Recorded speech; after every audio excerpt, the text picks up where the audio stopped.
क्या आपकी government job कभी लग पाएगी? इस तरह का डर क्या आपको भी सताता है?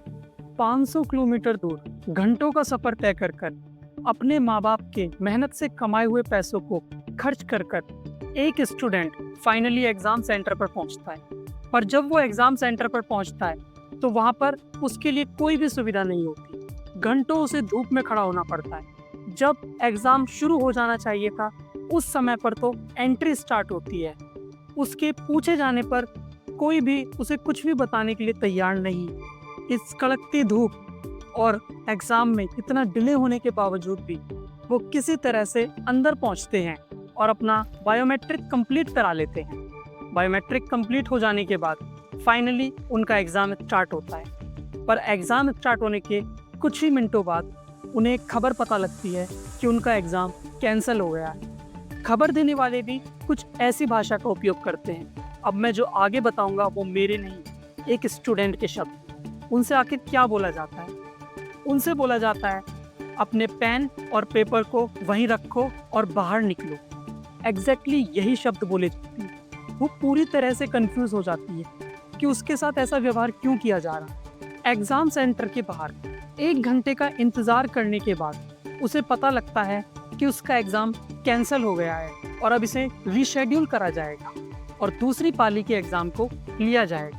पर दूसरे शिफ्ट के एग्जाम के साथ भी सेम होता है। कुछ देर बाद वो भी कैंसिल होता है। अब तक आपने जो भी सुना ये कोई काल्पनिक कहानी नहीं है। ये कहानी है एसएससी सिलेक्शन फेज 13 के एग्जाम को देने जाती हुई एक छात्रा की।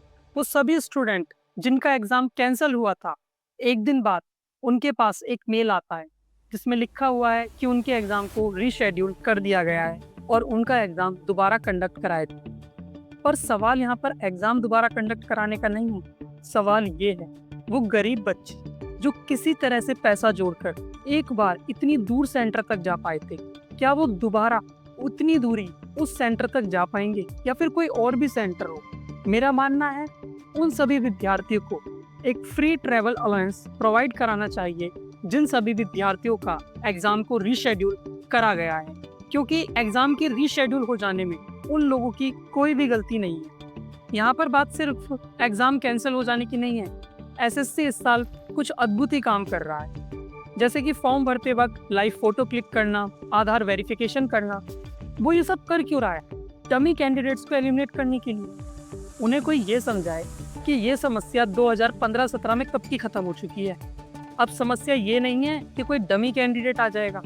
अब समस्या ये है कि मेंस होने के बाद कुछ स्पेशल बच्चों का प्री लिया जाता है, 5 स्टार होटल में उनका इंटरव्यू लिया जाता है, उसके बाद उन्हें पोस्टिंग दी जाती है। एसएससी कितना पिछड़ा है कि 2015 की समस्या को 10 साल बाद 2025 में समाधान दे रहा है, और जो समस्या सच में चल रही है उसका समाधान वो कब देगा? ऐसा बुरा हाल केवल एसएससी का नहीं है। देश के अधिकतर सरकारी संस्थाएं जो गवर्नमेंट जॉब के लिए एग्जाम कंडक्ट कराती हैं, इससे भी बुरा हाल है।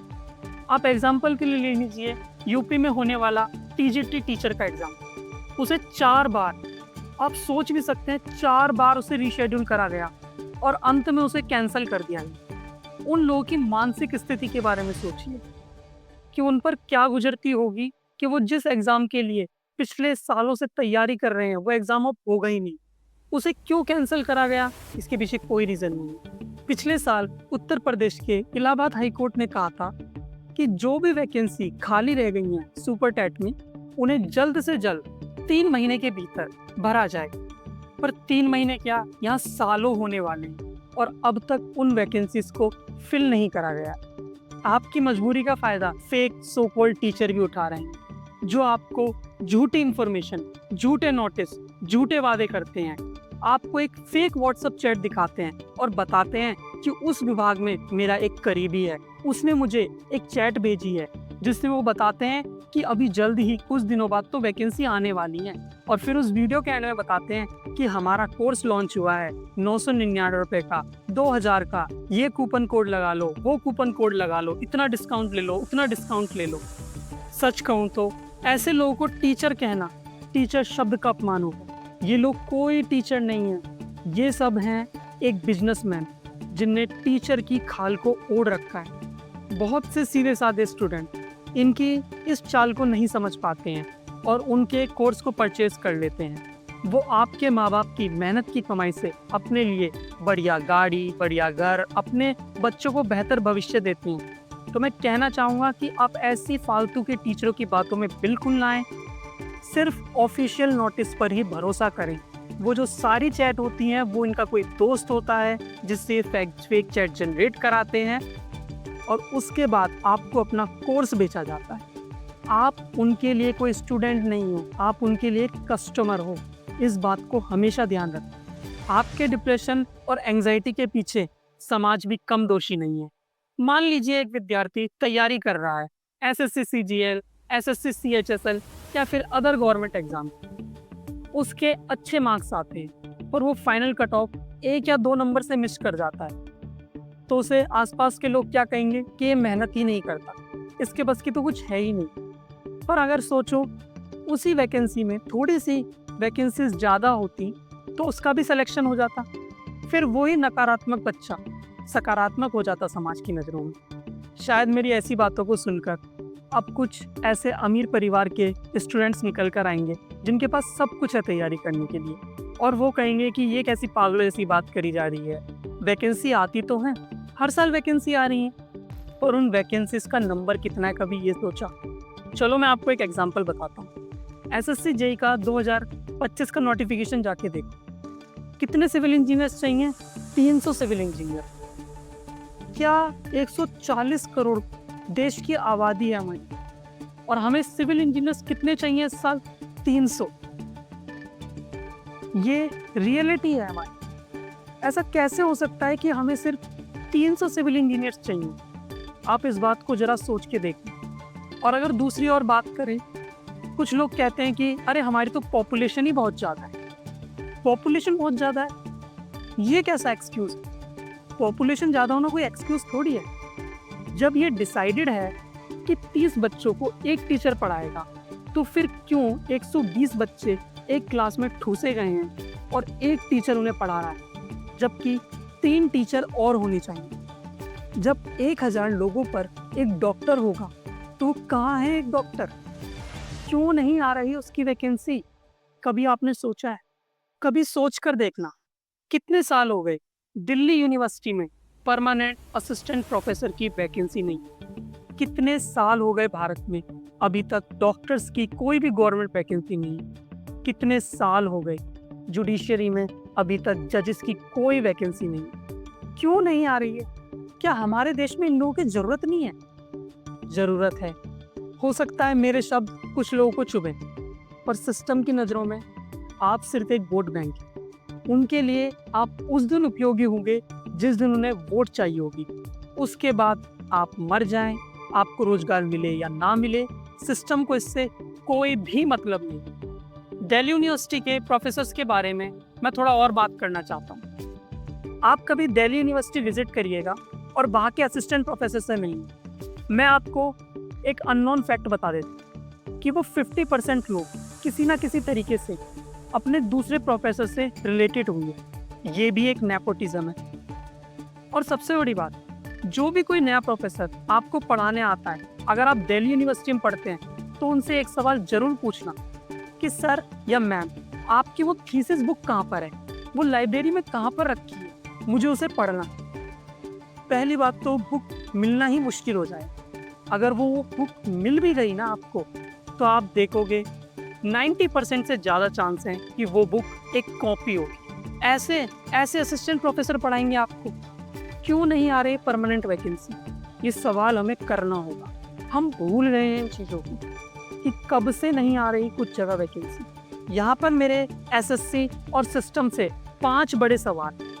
सबसे पहला सवाल, क्या एसएससी को हमें ये नहीं बताना चाहिए था कि टीसीएस में ऐसी क्या कमी थी कि उसने दूसरी एग्जाम एजेंसी को हायर करा? जिसके पास ज़्यादा पेपर लीक का रिकॉर्ड है, उसने एक ऐसी एजेंसी को हायर क्यों करा? दूसरा सबसे बड़ा सवाल मेरा एसएससी से ये है कि वो चॉइस फिलिंग क्यों करवाता है? पहले मजाक में कही बात, अब तो मुझे सच भी लगने लगी कि वो चॉइस फिलिंग शायद इसलिए करवाता है कि कहाँ कहाँ पर ये बच्चा जाने में कंफर्टेबल है, हमें यहीं पर इसका सेंटर नहीं देना, और हम दुनिया जान में कहीं भी इसका सेंटर देंगे। बस इन्हीं 3 जगह नहीं रही। तीसरा और भी महत्वपूर्ण सवाल, हमें ये बताया जाए कि जो टोटल वैकेंसी आई हैं उनमें से कितने लोग रिटायर हुए, वो वाली वैकेंसी आई हैं। कितनी ऐसी वैकेंसी हैं जो तब वैकेंट हो गई जब लोगों ने अपनी रैंक इंप्रूव करी और वो वाली वैकेंसी फिर से वैकेंट हो गई। और कितनी ऐसी नई वैकेंसी हैं जो सरकार ने इस साल ऐड करी हैं। ऐसा भी नोटिफिकेशन में लिखा होना चाहिए जिससे हमें पता लगे कि कितनी वैकेंसी कैसे कैसे आई है। चौथा सवाल जो मैंने वीडियो में पहले भी बोला है कि जब हमारी आबादी बढ़ रही है तो हमारे आसपास काम करने वाले लोग की संख्या क्यों नहीं बढ़ रही। हमारे टीचर्स, डॉक्टर्स, हमारे कैशियर्स, हमारे पुलिसमैन और भी अनेक लोग, उनकी वैकेंसीज क्यों नहीं बढ़ रही। जब हमारी पॉपुलेशन कंटिन्यू ग्रो कर रही है तो उनका नंबर भी तो ग्रो करना चाहिए। या फिर वो एक कागजी बात है कि 30 बच्चों पर एक टीचर होगा, 1000 लोगों पर एक डॉक्टर होगा। अगर ये कागजी बात है तो इसको भी आकर क्लियर करना चाहिए सिस्टम को। कुछ सरकारी डिपार्टमेंट तो ऐसे हो गए हैं जिनमें वैकेंसी आई थी बाबा आदम के ज़माने में। आप भी सोच के देखो ऐसे कितने डिपार्टमेंट हैं। तो सरकार से मेरा ये सवाल है कि क्या उन डिपार्टमेंट्स में कभी भर्ती आएगी नहीं आएगी तो ऐसा भी क्लियर बताया जाए। किसी भी तरह के भ्रम में भारत के लोगों को ना रखा जाए। शायद कुछ लोगों को भी यहाँ ये लगने लगा हो कि यूपीएससी शायद वो एक ऐसी संस्था है जो हमारे देश में सही से पेपर करा रही है। तो मैं आपको याद दिला दूं पूजा खेड़कर, उसने कैसे डिपार्टमेंट का मिसयूज कर आईएएस की पोस्ट ली। ऐसा हो सकता है कि डिपार्टमेंट में वो इतना बड़ा फ्रॉड कर रही थी और डिपार्टमेंट के लोग उसके साथ ही नहीं थे। आप कभी उन लोगों से मिलना जो गवर्नमेंट जॉब के लिए डॉक्यूमेंट वेरिफिकेशन कराने जाते हैं तो आपको पता लगेगा कि छोटी छोटी चीज़ों के लिए शायद वो गलती है भी नहीं, उन्हें किस तरह से दौड़ाया जाता है। पूजा खेड़कर जो इतनी सारी गलतियों के साथ यूपीएससी के पास डॉक्यूमेंट वेरीफाई करा कर आई, उसे ज्वाइनिंग मिल जाती है। और ये तो वो एक नाम है जो हमें पता लगा शायद उस लड़की की गलतियों की वजह से। और जाने कितने ऐसे सिस्टम में लोग बैठे होंगे तो चुपचाप हैं और वो किसी गलत तरीके से वहाँ तक पहुँचे हैं।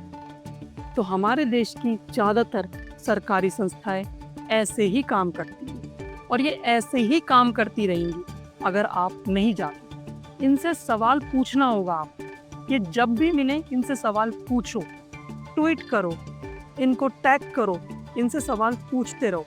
अगर आप चुप हो गए ना तो आपकी आवाज़ कोई नहीं बनी। कोई भी स्टूडेंट जो गवर्नमेंट जॉब की तैयारी कर रहा है या भविष्य में करने वाला है, अगर वो मेरी एक भी बात से सहमत नहीं करता है तो मैं आग्रह करूंगा कि वो मेरी वीडियो को डिसलाइक जरूर करे।